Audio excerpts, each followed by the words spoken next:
আমাৰ যি ধান খেতি সেই পানীৰ তলত কিয় হৈছে নাজানো। যোৱা বছৰলৈকে এইটো ব্যৱস্থা নাছিলে, কিন্তু এই বছৰ দুদিন বৰষুণ, এবাৰ বৰষুণ ইমান নাই, কিন্তু দুদিন বৰষুণত এতিয়া আমাৰ যিসকল কৃষকে খেতি কৰিছে, সোণাৰী, কামাখ্যা, বৰভগতী, মাধৱতাৰী, পুৰাভেটি, উত্তৰীয়া, এইফালে শেনচোৱা, এই সকলোবোৰ মাটি এতিয়া পানীৰ তলত, মানে খেতি। গতিকে এতিয়া এটাই কথা হ'ল যে আমি প্ৰশাসনক এটাই জনাইছোঁ যে তেখেতসকলে ইয়াৰ এটা বিহিত ব্যৱস্থা লওক।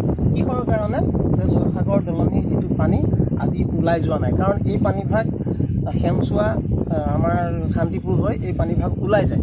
কিন্তু এই বছৰ কিহৰ কাৰণে, কি টেকনিকেল প্ৰব্লেম হৈছে, কিহৰ কাৰণে পানীভাগ ওলাই যোৱা নাই আৰু খেতিয়ক ৰাইজৰ বিপদ হৈছে, এই বস্তুটোত এতিয়ালৈকে আমি প্ৰশাসনে দিয়া দেখা নাই।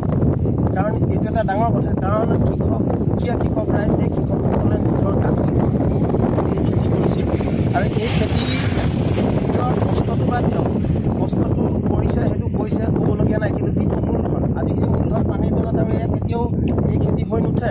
আৰু এয়া যদি আকৌ নতুনকৈ লগাবলগীয়া হয়, আকৌ যদি বৰষুণ দিয়ে, আকৌ সেই একেটাই অৱস্থা হ'ব। গতিকে ইয়াৰ এটা বিহিত ব্যৱস্থা আমাৰ প্ৰশাসনে লওক। কলিয়াবৰ প্ৰশাসন তথা আমাৰ CDC মহোদয়ক অনুৰোধ জনাইছোঁ যে তেখেতে ইয়াত আহি ফিজিকেলি এইটো ইয়াতে তেখেতে পৰীক্ষামূলকভাৱে ইয়াতে আহক, আহি পেলাই এইটো এটা বিহিত ব্যৱস্থা ল'বলৈ দেখিবলৈ আমি অনুৰোধ জনাইছোঁ।